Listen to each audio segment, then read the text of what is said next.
Welcome back to another episode of the Plant.Body.Soul podcast. And we are thrilled to be sitting down with Soul Rising, legendary producer and turntablist. And let's get right into it. Super excited. Yeah. Thanks for having me. Of course. Could you start by sharing a little bit about your journey into music and how you became a DJ?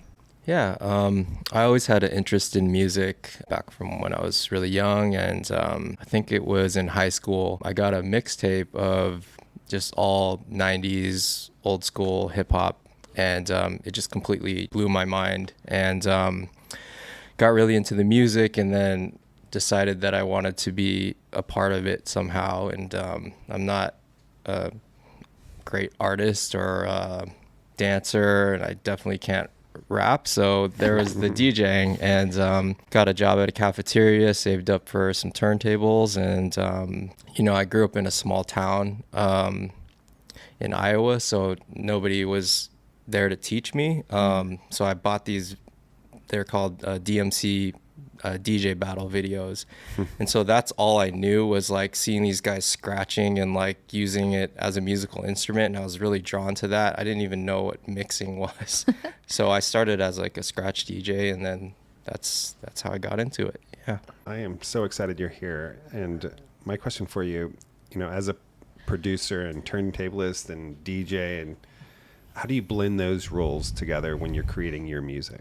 I think like the turntablist part, I always wish that I spent half of that time learning an actual, I don't want to say an actual instrument, that I consider a turntable an instrument, but like an instrument with notes and theory behind it. So either a piano or guitar, because I spent so much time just learning DJing. But what it did give me was like a ability to curate and like taste make, because I had to listen to so many different kinds of music. I had to learn how they blend together, how they move a dance floor, how they move energy, stuff like that.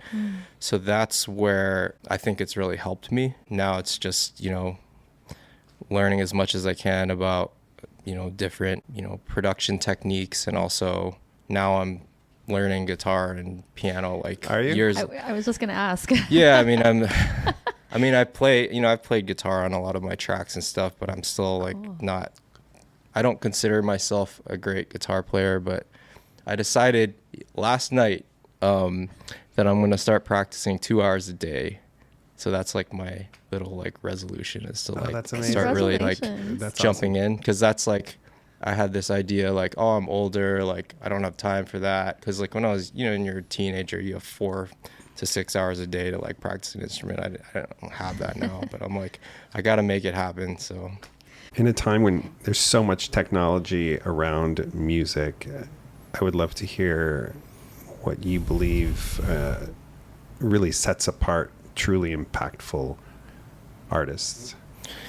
Yeah, I mean, for me, it's like comes to just the heart and the like the human element of it. I mean, it's a big topic, right, with AI and stuff. Yeah, I mean, it's just replacing like everything, and I don't know how that's gonna look if like I'll even have a job in 10 years. Like I don't know the answer to that, but I do know that the music that I love, I feel something like on a emotional, spiritual level, and so I'm not sure if machines can necessarily do that as well as a human being. And it goes to the curation of like, you can have a machine do something, but it's like up to us as the artists to actually tell it what to do, or give it a direction. So you can't really replace that human element, The heart and soul of it. Agreed. Exactly. Yeah. And looking at the future of AI and the jobs that will be the most affected. And while we would think music production would have some element of that, it's really about like the production of the experience. So like we can't have an event and then have a computer just, playing the sounds and not have an actual person, involved and really, curating the musical journey, the experience. So I think you're safe because, we can't have an event without the performance and the soul of the DJ or the music, producer being there. So it's an opportunity for your brand as Soul Rising to just further establish itself because Yeah. you've done all of this work to this point. Yeah. People like you as a person, obviously they love your music, and I think seeing more of that will only allow that to continue. Yeah, and I mean, it's been around. Like, there's, mastering plugins that have AI built into it that have been around for years that I've dabbled in. But I think, like, yeah, what I'm coming to realize is it's like, when MP3s came and then streaming and Napster and all of that, like, everybody was like fighting it. And it's like, it's coming. So, like, there's no point in fighting it. It's like the people that utilize it and learn to adapt, and like, it can actually be a tool to use for creation. I'm trying to have that attitude of like not fighting the stream, because it's gonna come. Like, it's already here. So Absolutely. there's nothing we I can think do. that's smart. Yeah. Can you talk us through your creative process from an idea conception to a finished track? What does that look like? Yeah, I mean, I think like I get bored really easily, but for some reason with music I don't get bored. It's just like, I don't know if it's like that flow state or whatever, where I'm just so immersed in it and I can work for hours and it doesn't feel like work. I don't know if that's cliche or not, but like, that's really true for me. But I think when I started to notice some progress in my career was when I had like a purpose, like a very focused purpose. And like, for me, that was when I started touring, like, and doing yoga classes with Wanderlust Festival and events like that. And I realized, I'm playing for all these people, but I don't have anything to play live. And so I think it was the Chill Out Sessions was my first album where I was like thinking of like yoga and making music that I could play live, having that focus, and then that intention, and then also seeing how it felt in my body and how it would feel in other people, and also like, taking a step back and not making it too busy so that teachers could talk over it. Sure. And stuff like that. So, like having an intention. So it's like that, or I could be like, oh, I want to make a dance track right now. And so that will like inspire me. And then of course, like, we're all inspired by the stuff we listen to.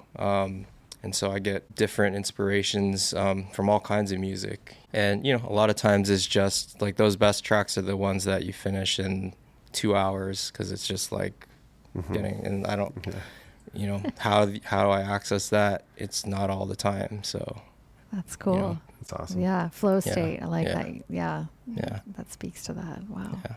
Very cool. Thank you for sharing that. For sure. I know our listeners are interested in the intersection of music and wellness, and how does your music contribute to the well-being of your audience?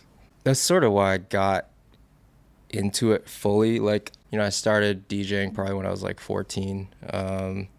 But I never thought of it as a career. And so I went to college and I did the like, I'm going to study accounting. And this is no offense to accountants out there, but like, I thought that was like, oh, that's the thing I can do to make money and like have a real job and that whole thing. And I didn't enjoy it. Like, I never actually got a job doing accounting, but like just in my studies, I was like, I can't see myself actually doing this. But I finished my degree, and then In accounting? yeah, I did. Wow. Yeah. So, The more you know. yeah, right. Yeah, I mean, it's still useful to this day, just, Sure. Running a business, as I'm sure you guys know. I was DJing at an event, and then after I played, there's all these people that were coming up to me and saying like, wow, that was so transformative. Wow, like that moved so much energy. Wow, I felt like I was in bliss. Wow, I cried. Like all these different emotions and like healing. And I was like, that's what I'm supposed to do, is like, make music to, again, I don't want to sound cheesy, but like to heal the world, or like help, do my part in like serving the planet as best as I can. It was always something that I had from a young age, which was like, my mom's like, what do you want to do? I'm like, I want to help create world peace. It was like the little like 4-year-old kid in me. So I felt like music gave me the best, opportunity to, serve in the best way that I know how. And I just see the power of music to transform people. And it's such a universal language, Goes right to the heart. For sure. Yeah.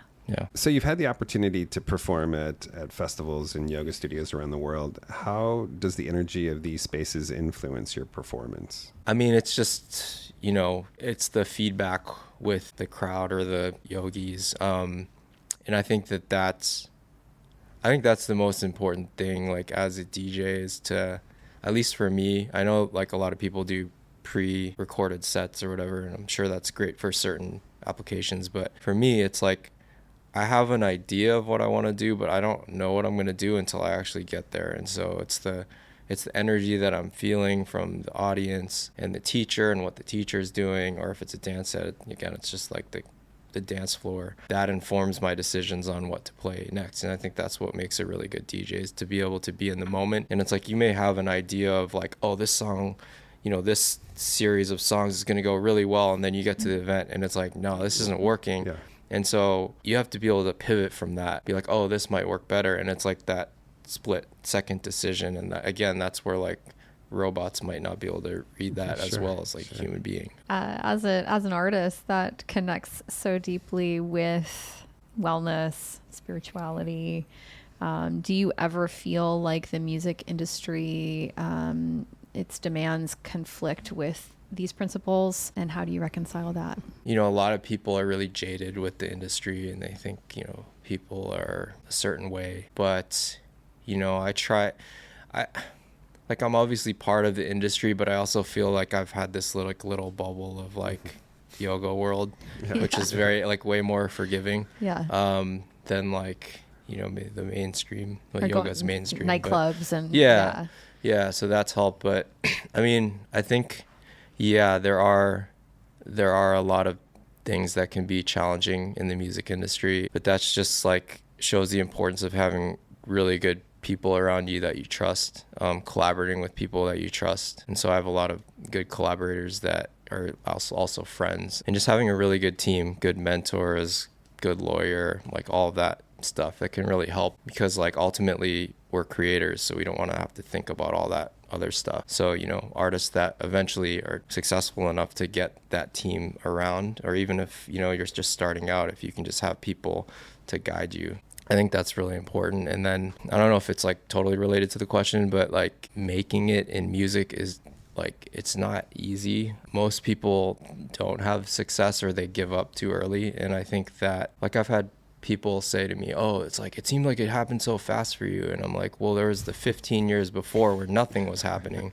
And so like people don't see that, like, and so it's about being able to like every day being able to say like I have to do this, I love this, and nothing's going to stop me, and to just keep persevering. I mean, you have to persevere, because there's going to be a lot of years, and there's going to be a lot of people that say you can't make it, whether it's family or, you know, I've had people with good intentions like in the industry literally tell me, go do something else, like you have about a 0% chance of this working out. I use that as fuel. I'm just like, all right, you know.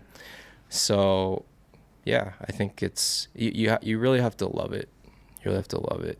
Is there any advice that you would give someone who's interested in combining their passion for music and wellness, or pursuing a passion, you know, just in general? What would you tell them? What I see, and I did this myself, so I'm not trying to like speak down on anything, but I notice a lot of like up and coming artists, they'll go to bigger artists and they'll be like, hey, you want to like, can you put me on, or like you want to collaborate? But they're like why would the other artists want to work with them at that stage, you know, like unless they're bringing some crazy talent or value, which does happen. But rather than thinking of like, what can I get from this, and this, it's like, how can I build my audience like one step at a time? And then those bigger artists or collaborations will come to you. So it's just a shift. And I'm not saying like don't hustle and like don't try to, but like don't use that as the only way to like have success. And like, you know, it's just about building skills like one day at a time and learning from your influences. So like I mean I know the music, right? So it's like, oh, I want to get in this genre, so I go to the top artists from that genre, and then I set my stuff. It's not about like copying what they do, but it's like being like realistic and saying like, is my stuff at that level? And like listening to it like back to back, and like really just seeing like, and then just like striving to get that to that level of quality. And I learned that actually from the DJ competition world, because some of my mentors there were like okay, you do like a DJ routine, and then you look at the best, you know, like Craze or A-Track or some of these Qbert. I mean, those are very high standard, but like I saw Craze on Friday. really? Yeah, he was here at Walter Studios. No way. He was. Oh my God. Sorry. That's amazing. It was pretty dope. It's just cool, you know who he is too. Yeah. But it's like, I'm not saying that's attainable necessarily for most people, but like setting that standard of like, how do I get to that level? And then knowing that it's frustrating and it's like every little step counts, and it's just years and years of like over and over. And it's the consistency of like doing it every day. You know, I was speaking to somebody who was, you know, asking for advice, and he was saying like, oh, you know, I need to like hire someone because my mixes sound really bad. But it's like just starting. It's like probably doesn't have a budget to hire somebody. And I told him, it's like, well, they're bad now, but if you do it every day for the next year or 2 years, it's going to get better and better and better. And like, you're not going to feel like you're getting better, but it's like just building that. You know, and of course there's all the manifestation, vision boards and all that stuff too. And just, you know, just having a belief that you can do it and just a passion. I mean, I think that's the main thing, is like the passion and like the why you're doing it, because that's what's going to keep us going, right? I'd like to ask you a question about your brand. It can often be considered your reputation. So what would you want people to remember or feel about you? Me as a person, just being a good person. But as far as my music, just being something that's positive and inspiring, and that's uplifting, healing, you know, all of those things. That also goes to with branding, right? Before the chill out sessions, my music was just all over the place, and like there was no traction. So that's another, going back to the previous question, is like knowing your audience, and really, it doesn't mean like you can only make a certain kind of thing, but it is good to have that narrow pointed focus. Because like, you know, if I make a certain style of music and then all of a sudden I'm doing something totally out there that doesn't relate, it's just not going to get that much traction. So I think it is important to like know what your brand is, and like, you know, the audience that you're serving, stuff like that. So That's great. Wonderful. Keep your eyes open for Walter Yoga in November, featuring Soul Rising, and Sure. We are so grateful for you. Thank you so much Thank you for being having here. me. Thank you for having me. Thanks for being here. Yeah, Yeah. absolutely.